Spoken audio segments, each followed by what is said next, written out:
And then I think a lot of it comes down to your pieces that you're putting out there and just making sure that you're putting out the best quality that you're capable of, and that your pieces have a little bit of uniqueness to them to keep you standing out from the crowd, and then just taking really beautiful pictures and staging them properly so that you want people to stop their scroll and you want them to imagine that piece in their home, and then they'll want to see more from you. So I think that really is probably the most important thing, is just making sure that you're putting out really, really good quality pieces.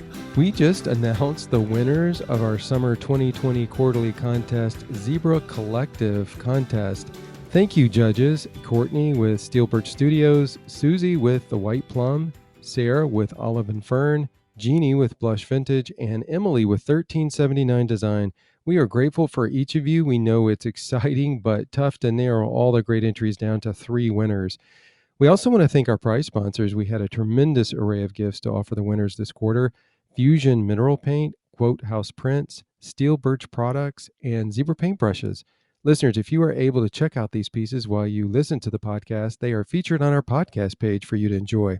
Just go to thezebrablog.com and click on the podcast. Now, let's chat with the winners. We have Meg with Fig and Poppy Co. winning first place, Emily with On Mercer Lane taking second place, and Fabi with Blush and Ivy Design clinching third place. Congratulations to all 3 of you. Thank you. Thank you. Thank you. It's exciting to win awards and be recognized. It's well deserved to all of you. I know it's hard work, and it's nice to see you recognized. Okay, so I have to discuss the weather here in North Carolina, but I have some very big news to share about our weather. We had a 5.1 magnitude earthquake yesterday morning. Can you guys believe that in North Carolina? Oh my goodness. Wow. Yeah, I know. Thank you, Fabi, because I know you know about earthquakes being in California. Absolutely. Yeah, the epicenter was in Sparta, North Carolina, which is in the mountains of North Carolina. It's very close to the northern border, and it's like really rare here in North Carolina, but we had one on a smaller scale several years ago. But yesterday's was really intense, and what was so strange was obviously not having experienced earthquakes. I mean, the feeling of the house rumble and shake, and then seeing lights moving, and then it was really weird because I immediately looked out the window. We were in the kitchen, and I looked out the window, and it was like as still. I mean, it was just really weird, because normally where we live, we can get some pretty high winds, some straight line winds. But, I thought, okay, man, all of a sudden we just got this like burst of wind. But, it's like when you look out like that, you immediately know that's an earthquake. So it was crazy. Oh my goodness, that must have been so scary. Yes, well, it was. Scary. It didn't last a long time, and nothing fell off the walls or off the shelves, but it was, my wife and I were like, we looked at we had some things hanging, in the kitchen, the light, and then a few other things hanging, and seeing those things rock back and forth, it was like, wow, that is like, I don't know, it's just such a strange thing. Fabi, you probably have those out there a lot, don't you? Yeah, we get them pretty often. And they're just really scary when you do get one that's like, 5.1 and above, because those are the ones that really, you really feel those. I'm petrified of them, so I don't like feeling them ever. And, I'm in Southern California, so we get them pretty often. Do you, when it comes to the degree of the earthquake, you mentioned 5.1 and above, do you really feel it when it's like below 5, like let's say a 3? Is it just almost unnoticeable? Yeah, I think it also depends on where it's centered, because if they're further out, then we're not going to feel anything that's like, below, 5.0 or so. But just like where I'm at in the valley, we get like the ones that are like, the ones we feel are like the ones that are like on like the 5.0 and above. It's been a while since we had a really, really big one that caused damage here.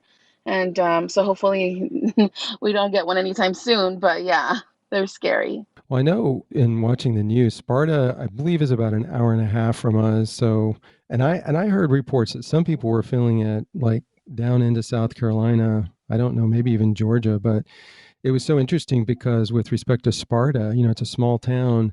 And they'd had some, because that was the epicenter of the earthquake, there was, like you see pictures of grocery stores with food off of the shelves on the floor, and there were some foundation cracks and water lines breaking. So it was something else. Well, that's my weather update, other than the fact that it's August and just plain hot and humid in the south. So we're all well, and there was no damage other than just buildings. So that's good to hear. Well, that's enough about me. Let's find more about you guys. Meg, let's start with you. And I remember you mentioning, I think you said Aurora, Ohio, back when you were on for winning third in the April Zebra review. Is that correct? Yep. Did I pronounce that right? Aurora, Ohio, yeah. Okay. So what's the weather like in Aurora? Right now it's about 90 degrees, so it's pretty hot out. It's not too humid, but yeah, sunny, 90 degrees. That's about it. Well, you and I are running neck and neck on temperatures, except I think we got you beat on humidity because it's almost always it's always humid down here. Okay, let's also talk about something exciting with your business because you recently changed your name from Meg Brink Blog to Fig and Poppy Co. Congratulations on that. The logo is fantastic. Tell us where the name came from. Thank you so much. My dog, he's a golden retriever. We got him. He's almost 1. His name is Fig. And we are planning to get a second golden retriever named Poppy very soon. So I wanted to name it after them because they're just like my whole world. I tell you, golden retrievers are so sweet. We have one, and all they want is to be with you. I mean, that's the bottom line. If they're with you, they're happy. Exactly. That's exciting. Well, Emily, where are you from? Yes, I am from, I live in a little town called Thompson Station, which is about 30 minutes south of Nashville, Tennessee. Okay, so you're close to a pretty big city. Nashville's not a little town, is it? No, it's not. Nope, it's getting bigger and bigger every single day. So what's the weather like there? Oof, it is hot. Yeah, it is. We are in the thick of it down here. It's in the 90s with high humidity. It's like I open my door, my windows, and everything immediately just kind of fogs up because it's just so humid. Yeah, it's tough. But I love it. I love the heat. I moved from New York, so those winters were too hard. They're too hard on me, so I actually really enjoy the heat. Mm-hmm. Yeah, you're a little bit like me. I'm from Michigan, although I lived in the South most of my life, but I still recall those really cold winters. And even though it does occasionally get cold in the South, not like up north. So I'm like you. I really I can tolerate the heat. I'm okay with it. Yeah, same here. Yep, those little like 1 week that we get of really cold temperatures, that's fine. I can handle that. I couldn't handle those winters that were going into May. That's not me. Right. Well, we just had Fabi on last week's podcast, episode 25, season 2, as she is our August featured artist. Fabi, you are having a good month, aren't you? I really am. I'm having a great month.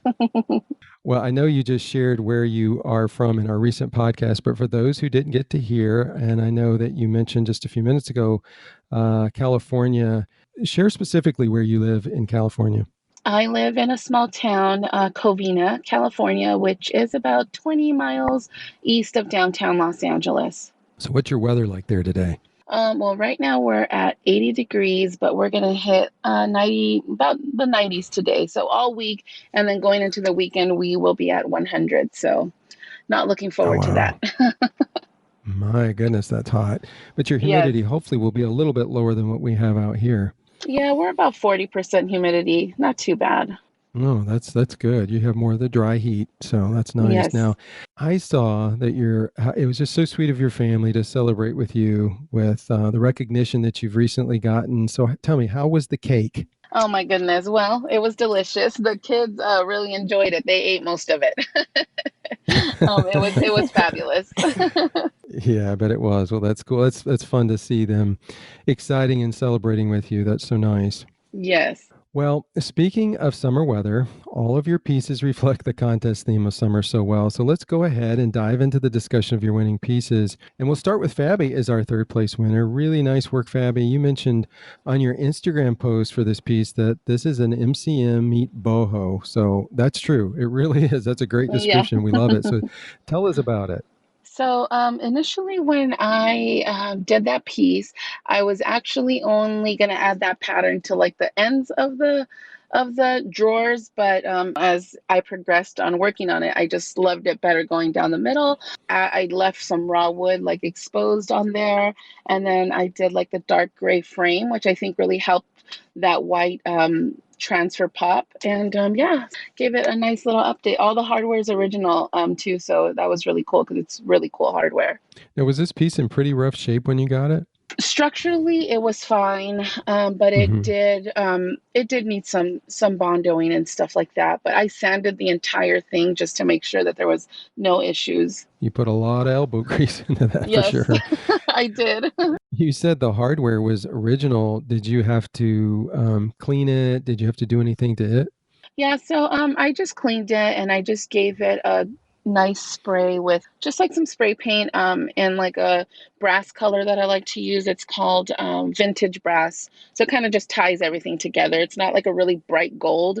It's more of like a subtle color. So it just tied everything together really nicely. Yeah, I see that from the photos. The tone of the hardware looks natural, meaning it doesn't look Mm, sprayed. I mean, sometimes, you exactly. see pieces that definitely look like they've been sprayed, which almost give it a fake look to it, if you will. Maybe Yes. that's the best way to say Yes. it. But no, that looks really nice. And the color of the hardware coordinates really well with the center design. Now, was that center, is it a transfer or is it exactly what is that?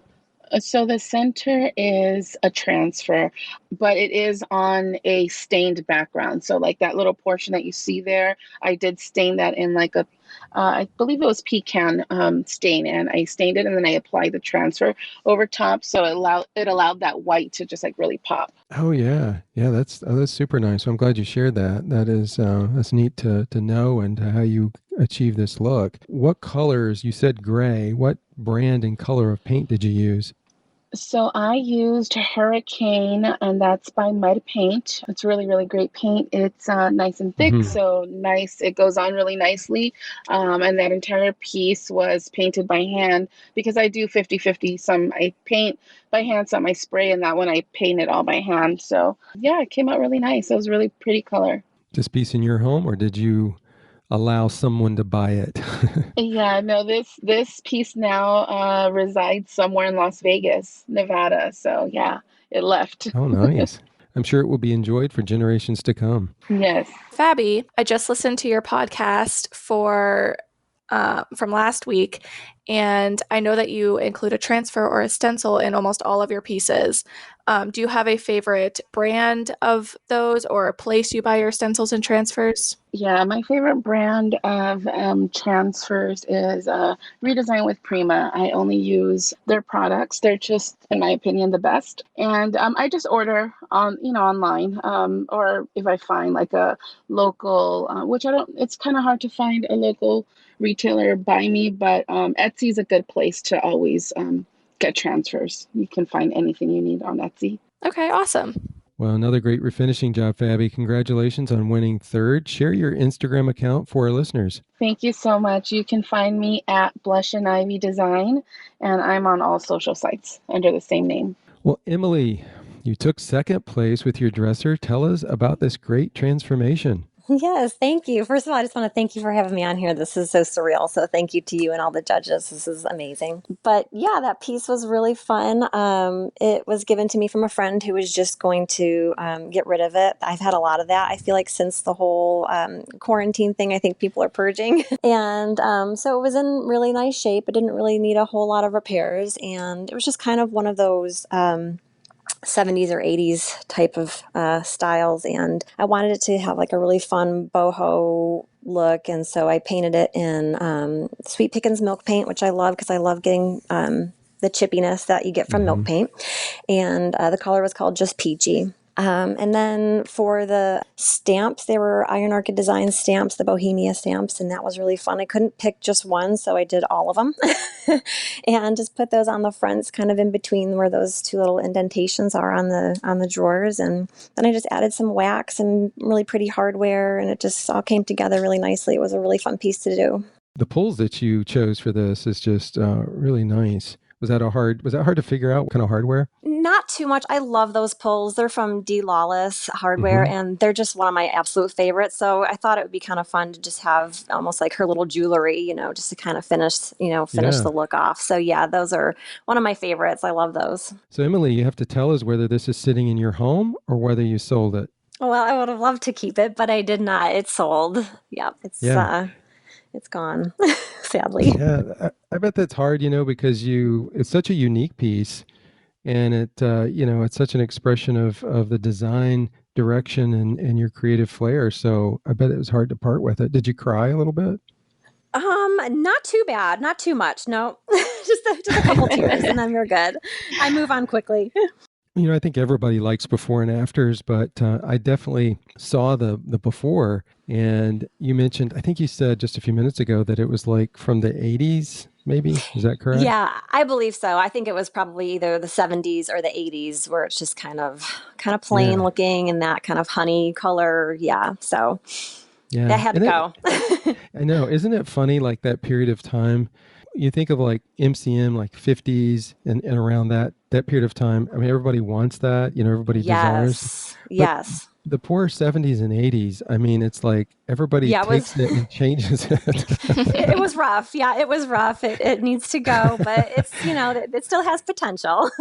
Yeah, I don't think it'll be interesting if we see, as furniture refinishing continues to grow, if we see people saying, I had the 50s look, but I wanted to give it the 70s and 80s look to see what I, trying to create. I don't see that happening. No, I don't think so. Well, it's sort of like, it's like clothing styles, right? Bell bottoms and hairstyles and all that, how that changes over time. And then you think, I can't believe they're bringing that back again. I know, and it always comes back around again. We may see that with furniture refinishing as well at some point. Oh, dear. Emily, I see on your page that you use a lot of milk paint on your pieces. Do you have a favorite type of milk paint? Or if it's not milk paint, do you have a favorite type of paint to use? I just love all milk paint in general. So I don't have probably a favorite. I love Chateau Interiors. I love Sweet Pickens. I've used Old Barn Living. And I just find them all to be really wonderful paints to work with. So my favorite style is just real chippy and very authentic looking. I like my pieces to look like they've lived a long life. And so I really enjoy the finish that I get from milk paint. So that's probably my all-time favorite. Yeah, that's usually my go-to, I would say.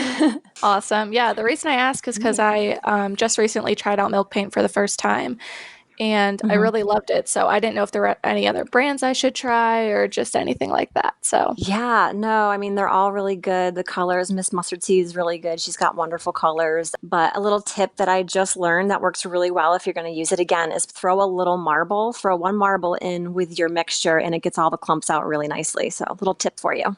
Oh, awesome. That's good to know. Yeah. Emily, you did an excellent job. Just really, really beautiful. We love being able to see the before and after on that too. If you would, Emily, share your Instagram account with our listeners. Sure. You can find me at on Mercer Lane, and that's on Facebook as well. Meg, you won first place. Congratulations. Tell us about your MCM winning piece. Thank you so much. This piece was originally a blonde mid-century piece. I painted the base and the bottom 3 drawers in a color called Nature's Reflection by Bear, and I mixed that with my BB Froche paint transformer powder. And then I just sanded the top 2 drawers and gave them a whitewash, and the hardware is all original. I just cleaned it up really well. Tell me about when you're cleaning these things up with the vinegar and water. Does that, do you find that always satisfactory? I mean, does that do a pretty good job of removing, like what does it remove? What should you expect if somebody hears that and they're like, I'm going to try the vinegar and water? It pretty much removes anything. I've had a lot of luck with it. This was actually the first time I had tried it, and the hardware originally was like, it was almost brown. It was super dirty. So I just boiled it in some vinegar and just scrubbed it, and it came out that super pretty brassy color. Just again, to inform our listeners, like how much vinegar versus water do you put in? Is it all vinegar? What's the mix? I just do a 50-50 mix. All right. Very good. Now, was this piece a commission piece? No, it wasn't. It was just a piece of my own. Oh, so is it still sitting in your home, Meg? No, I wish. If I had the room. You cut the ties loose to it and you sold it, right? Yep. Certainly it deserves to be in somebody's home that appreciates it. I know you would have, but it's always nice to put that kind of work in something and to know that others are enjoying it. Well, lovely results, Meg. Congratulations. Share your Instagram account with our listeners. My Instagram is at Fig and Poppy Co., and it's the same for Facebook as well. Very good. Support for this podcast is made possible by Zibra, makers of the Palm Pro paintbrush series. The Palm Pro looks like no other brush you've ever seen. It is designed specifically to fit in the palm of your hands, leveraging your hand's most comfortable position, trading hand fatigue for comfort and control. Exactly what you need when painting any application. The Palm Pro comes in a 2-inch thin filament pack out, which makes it just right for cutting in next to trim, whether on a wall or a furniture piece.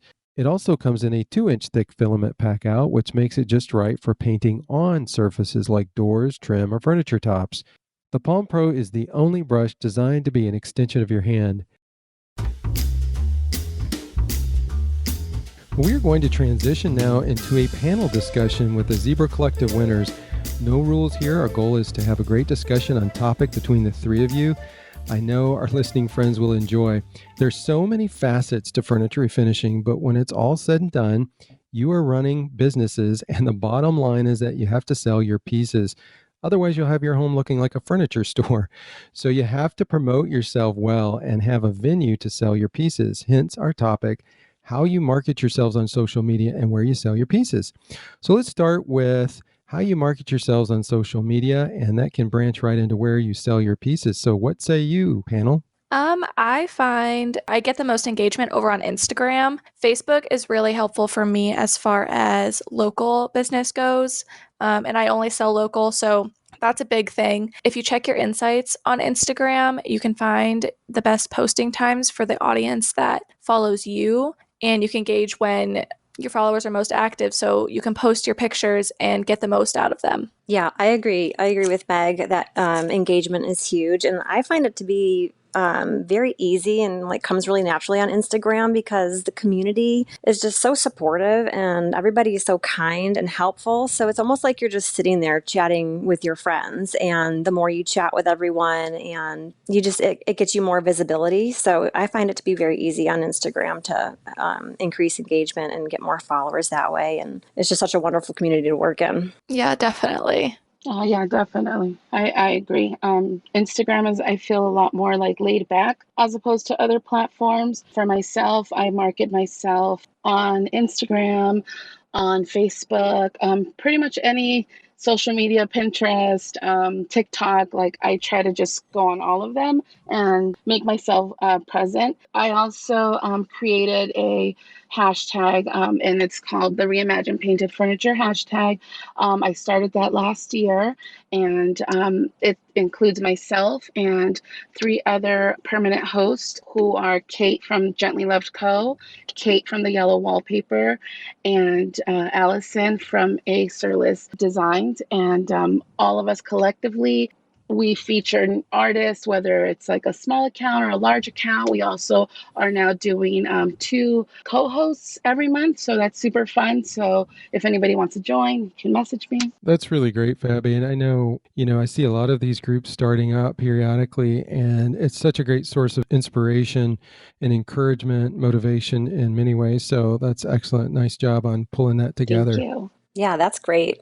And then I think a lot of it comes down to really your pieces that you're putting out there and just making sure that you're putting out the best quality that you're capable of, and that your pieces have a little bit of uniqueness to them to keep you standing out from the crowd, and then just taking really beautiful pictures and staging them properly so that you want people to stop their scroll and you want them to imagine that piece in their home, and then they'll want to see more from you. So I think that really is probably the most important thing, is just making sure that you're putting out really, really good quality pieces. Definitely, yeah. Absolutely, I agree. Your staging is very important when you're trying to market your pieces. Clear photos, a nice background, all of those little details are very important. Yes. Definitely. And I find it really helps the potential buyer visualize what it could look like in their home or how they can style it. Exactly. Yep, exactly. You want them to want the whole thing in their home. Which sometimes they do ask, right? Is the staging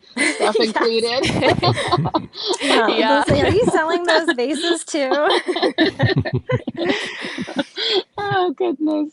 But yeah, like as far as for me and selling my pieces, I do sell a lot of my pieces on Instagram, but Facebook Marketplace is a great place to also sell your pieces. And Offers Up, I find, also has a lot of engagement. But on Offers Up, it's certain times throughout the day that you have to post there in order for you to get, more interaction with your pieces, more interest. Yes, and I find that when you do start putting out really pretty pieces on the marketplace, like some people struggle with the marketplace and it can be tricky sometimes. People want a deal, they want, the lowest cost possible. But when you start putting out really beautiful pieces, people will start following you on your Facebook profile. And that I have found has helped me to gain more customers. And then, once people start buying from you, you get a lot of repeat customers. Their Yes. friends and family see their pieces and their neighbors. That just happened to me. I had a neighbor of a customer buy from me. So it kind of snowballs, once you start that's putting awesome. out some good pieces. And so I think that that helps a lot. Absolutely. Yeah, definitely. I also sell my pieces on Facebook Marketplace, and I also post them in buy, sell, and trade groups in my local area. So I find that really helps. And having a watermark definitely helps. One, so your work, like the picture doesn't get stolen, but two, people know it's yours and people know that it's, it's quality work if they've seen your work before, or if they have something of yours, Yes. Now, I have a question. Would you guys say that you are natural marketers? Has that been hard for you to market yourself and your company? Oh gosh, I'm not natural at all. It's like Me either. it is when you guys mentioned that, this would be our topic, I kind of panicked a little because I still feel like I'm learning so much every single day. And it definitely does not come naturally for me. It'd give me a piece of furniture to paint. That's easy. I can do that. I have to recruit some help once in a while because sometimes I just feel so clueless about how it all works. So no, not naturally for me. I totally agree with that. It's not natural for me either. It took me a while to figure out all the right things to try to get my name out there more. But yeah, so not natural for me either. I think it's just all with time. You just learn as you go along, and then just as time progresses, that you just get better and better and better, and then you just then you just become a pro. I'm not a pro. I mean, I'm still learning, but I've been doing this for quite some time now, where I know a little bit of what works and what doesn't work, and things like that. Would you say it's natural for you, though, Fabi, to be a marketer? Because you have a business background with your finance. I know. I think that that really does help me is because I do have the business background. So it has helped me tremendously within the marketing aspect. I think too, and you guys would probably, I know you would agree with this, but there's so many people, at least on Instagram, that are doing it really well, like all three of you. So it's, in some ways, it's easy to emulate, to see what everybody else is doing. Not that you're following the leader, but you're just, from a marketing standpoint, you're seeing a system that's laid down and you're sort of following that system, just like what you guys were talking about earlier about, when you post. I think, Meg, you mentioned looking at insights, determining when the best time to make your post, because oftentimes we think it's during the day, like obviously 3 o'clock, obviously 9 a.m. But you know what? Sometimes even at 8 p.m., 9 p.m. at night is a good time to post. So it's really just being aware of those and taking the time to, to investigate and dig a little deeper and seeing what everybody else is doing and saying, hey, that's an opportunity for me as well. Yes. Yeah, definitely. Yeah, I do that a lot. I found that Friday mornings are a really great day to post to get a lot of engagement.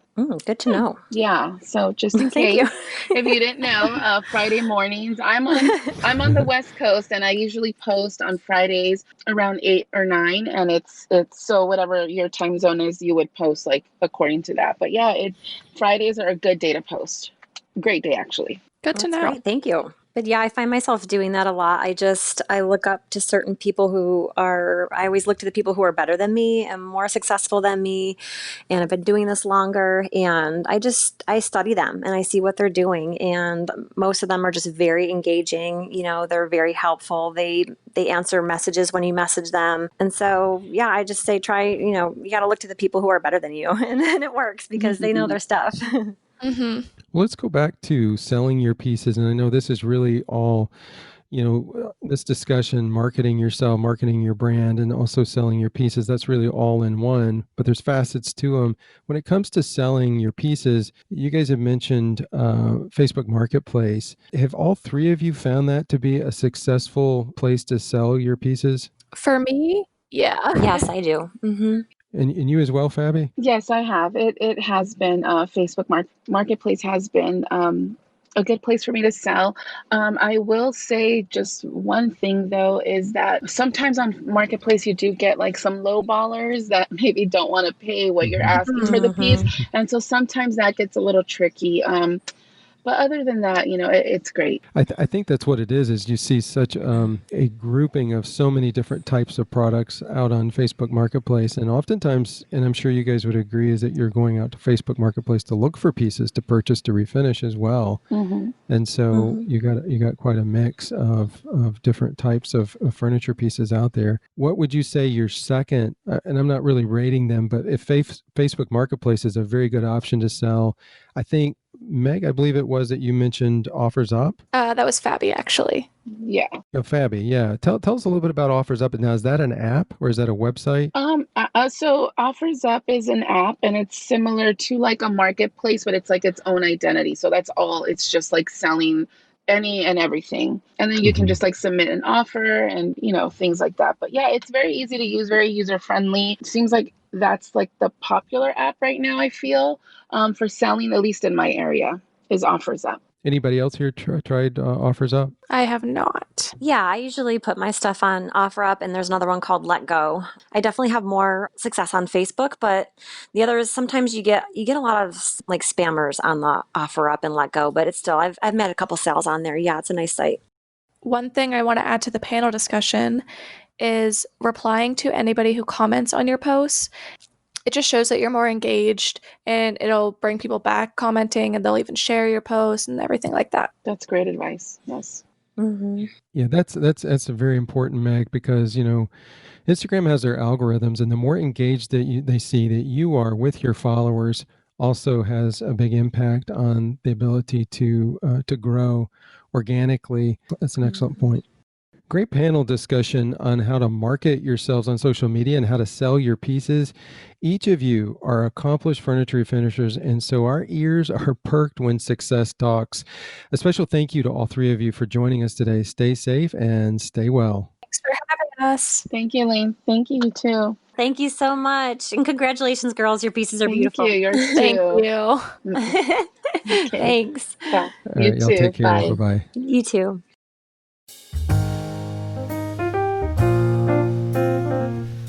If you have a refinishing tip that you would like to share, send me an email at lane@enjoyzebra.com. Put refinishing tip in the subject line and describe the tip in the email. Today's refinishing tip comes from Sandra with Black Lab Furniture Revival. Hi, everyone. This is Sandra from Black Lab Furniture Revival, and today I have a tried and tested tip for you. I am sure that many of you have had to throw away dried and expensive wood filler. Well, after being fed up with that situation, I decided to test out a theory.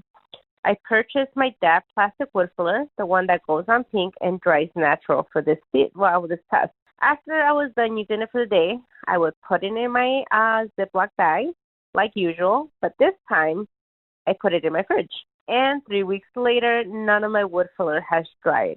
I do let it sit out at room temp before using it again, though. I am just so happy to have figured this out because I was tired of throwing away half-used containers of wood filler. I hope this tip is useful to all of you as it was to me. Thank you. Great tip. Just make sure your family doesn't mistake it as hummus dip. Thanks, Sandra. Who doesn't like to keep from wasting product and save money? It's time for a new monthly contest theme for the Zibra Review. It's Summer Sunsets for the August theme. Entries are open until August 31st, 2020. Wow, even saying August makes me do a double take. Hard to believe we are on the tail end of summer, but it's not over yet. So let's continue celebrating summer by having you paint your entry piece in a color or colors from the summer sunsets. That means you have quite a few color choices in the hues of a sunset.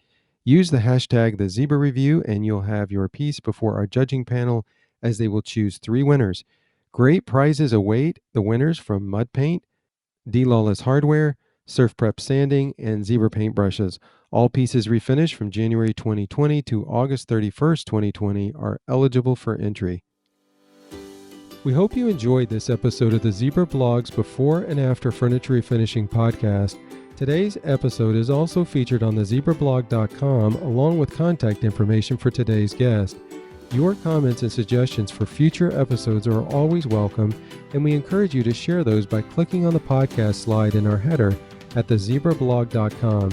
That's zebra with an I blog.com. Thanks for listening. Stay safe and happy refinishing.